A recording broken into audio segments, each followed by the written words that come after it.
আজকে আমি আপনাদের সাথে যে কেকের রেসিপিটা শেয়ার করব, এটা কিন্তু ঠান্ডা হয়ে গেলেও চুপসে যাবে না। এই যে দেখেন, আমি একটু ধরে ধরে আপনাদেরকে দেখাচ্ছি এটা কতটা ফুলকু হয়েছে।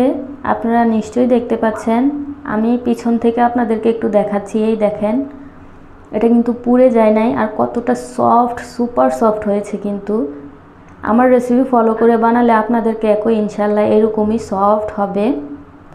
এই যে আপনারা একটু খেয়াল করেন, এরকম আরেকটা ছোট কেকও আছে, আমি বানিয়েছি। এই যে দেখেন, আমি চাপ দিয়ে ধরে রাখছি, আবার কিন্তু আগের পজিশনে চলে আসতেছে। আমার রেসিপি ফলো করে আমি যে টিপসগুলো দিব, এগুলো ফলো করে বানালে ইনশাল্লাহ আপনাদের রেসিপিও এরকম হবে। সুপার সফট কেক আপনারাও বাসায় বানাতে পারবেন ইনশাল্লাহ।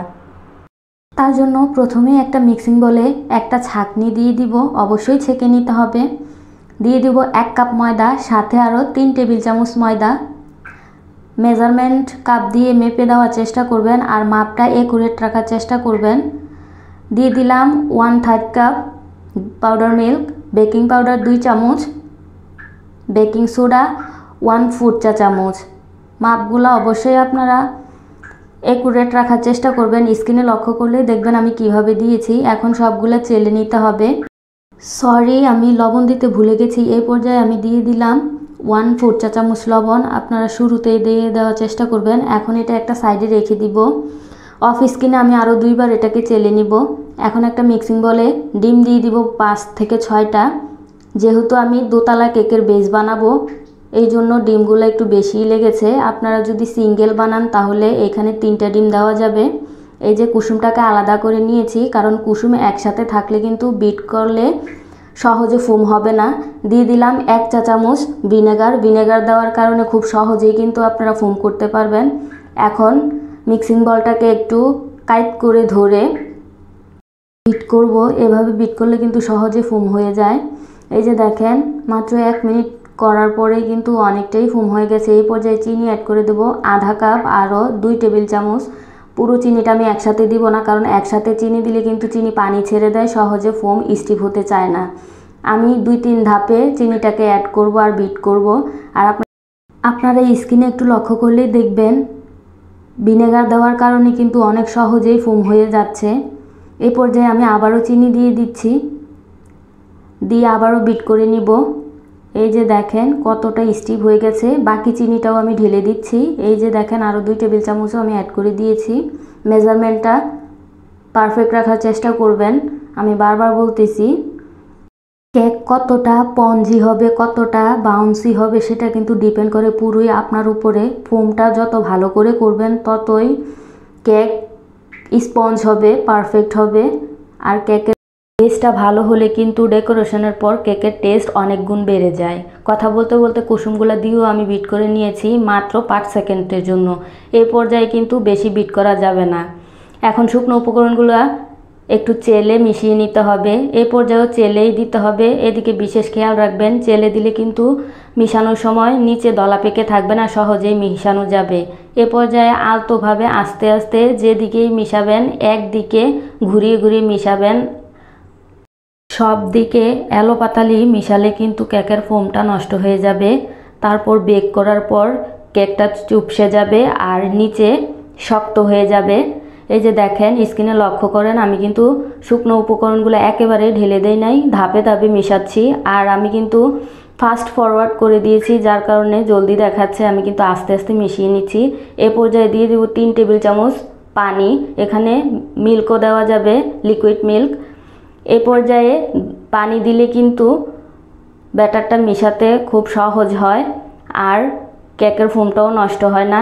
কেকটা কিন্তু বেক করার পর অনেক স্পঞ্জ অ্যান্ড বাউন্সি হয়। আবারও আমি ময়দাগুলো দিয়ে এখন আরও 2 টেবিল চামচ পানি দিয়ে দিব। রেশিওটা আপনারা খুব ভালো করে মনে রাখবেন। ঠিক আমি যে টিপসগুলো দিতেছি এভাবে ফলো করলে কিন্তু আপনাদের কেকও হবে সুপার সফট স্পঞ্জ। আর এই কেক দিয়ে কেক ডেকোরেশন করলে যে কোনো ডেকোরেশনে আপনাদের পারফেক্ট হবে। সবগুলা মিশানো হয়ে গেলে একটা স্প্যাচুলার দিয়ে সাইডের এগুলাও কিন্তু মাঝখানে এনে মাঝখানটাকে একটু ভালো করে নিচ থেকে স্প্যাচুলার দিয়ে নেড়ে চেড়ে দিতে হবে। মেক শিওর হতে হবে নিচে কোনো দলা পেকে আছে কিনা, অথবা ময়দা মিশানোর বাকি আছে কি না।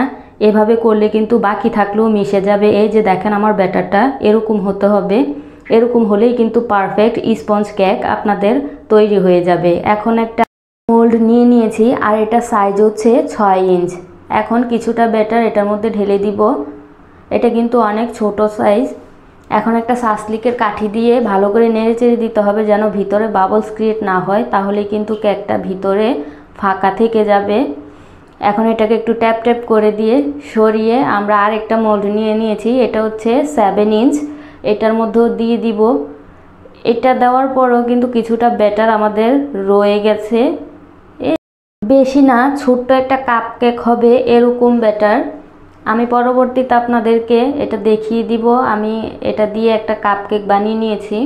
আর এখন সাসলিকের কাঠি দিয়ে আবারও এটাকে নেড়েচেড়ে দিব, কারণ প্রথমেই বলেছি বাবলস ক্রিয়েট হলে কিন্তু কেকের ভিতরে ফাঁকা থাকবে। হিট ওভেনে আপ ডাউন হিট অন করে 180 ডিগ্রি সেলসিয়াসে 40 থেকে 45 মিনিট বেক করে নিয়েছি। আপনারা চাইলে চুলার মধ্যেও করে নিতে পারবেন, মিডিয়াম টু লো হিটে রেখে। অবশ্যই ঢাকনা দিয়ে ঢেকে দিতে হবে, তাহলে উপর দিয়ে এরকম সুন্দর একটা কালার আসবে। 45 থেকে 50 মিনিট রেখে দিলেই কিন্তু আপনাদের সুন্দর একটা কেক তৈরি হয়ে যাবে। আর আমি এটা ঠান্ডা হয়ে যাওয়ার পর ডিমোল্ড করে নিচ্ছি। এ পর্যায়ে সাবধানতা অবলম্বন করবেন। আমার কিন্তু অসাবধানতার কারণে কেকটা একটু ভেঙে গিয়েছে। আপনারা পরবর্তীতে দেখতে পারবেন কোথায় ভেঙেছে। ভেঙে গেলে কিন্তু কেকটা বিশ্রী দেখা যায়, আপনারা দেখলেই বুঝতে পারবেন। এই যে দেখেন, এভাবে কিন্তু কেক বানালে ঠান্ডা হয়ে যাওয়ার পরেও চুপসে যাবে না। আপনারা কিন্তু কেক ডেকোরেশন না করলে কিন্তু এমনিতেও এটা খেয়ে নিতে পারবেন, অনেক টেস্টি হয়। একবার না বানালে আপনারা বুঝতেই পারবেন না। নিশ্চয়ই আপনারা খেয়াল করেছেন কোন জায়গাটা আমার ভেঙে গিয়েছে। এই জায়গাটা ছাড়া এমনি কিন্তু সব দিক দিয়ে পারফেক্ট হয়েছে। আমি আপনাদেরকে একটু চেপে দেখাচ্ছি কতটা পারফেক্ট হয়েছে। এই যে দেখেন আমাদের ছোট কেকটা, এটা আরও কিউট হয়েছে। এটাকে দেখেন আমি চাপ দিয়ে ধরে রাখতেছি, আবার আগের পজিশনে চলে আসতেছে। খেয়াল করেন কতটা স্পঞ্জি হয়েছে। আমার রেসিপি ফলো করে বানালে কিন্তু এইভাবেই সুপার সফট স্পঞ্জ কেক আপনারা ঘরে বসে বানাতে পারবেন। আর এটা কিন্তু বাচ্চারা খুব পছন্দ করে। আমি আপনাদেরকে বলেছিলাম একটা ছোট কাপ কেক বানাবো, এটা কিন্তু আমি বানানোর পর আমার ছেলে খেয়ে নিয়েছে, ওর কাছে অনেক ভালো লেগেছে। এই যে দেখেন এই ছোট্ট কাপ কেকটা আমি বানিয়ে নিয়েছি, আর এটার উপর কত অত্যাচার করতেছে আপনারা নিশ্চয়ই খেয়াল করতেছেন। এটা এতটাই সুপার সফট হয়েছে। এই যে দেখেন চাপ দিয়ে ধরে রাখলে কিন্তু আবার আগের পজিশনে চলে আসে, এতটাই সুপার সফট হয়েছে। কিছু মনে করবেন না, আমি আপনাদেরকে ভালোভাবে বোঝানোর চেষ্টা করতেছি। আর এই কেকগুলো দিয়ে আমি পরবর্তীতে একটা দোতলা কেকের ডেকোরেশন আপনাদের সাথে শেয়ার করব। স্ক্রিনে ছবিটা লক্ষ্য করেন, এই কেকটাই আমি শেয়ার করব। দেখতে হলে আমার চ্যানেলটাকে সাবস্ক্রাইব করে আমার চ্যানেলের সাথেই থাকুন। আল্লাহ হাফেজ।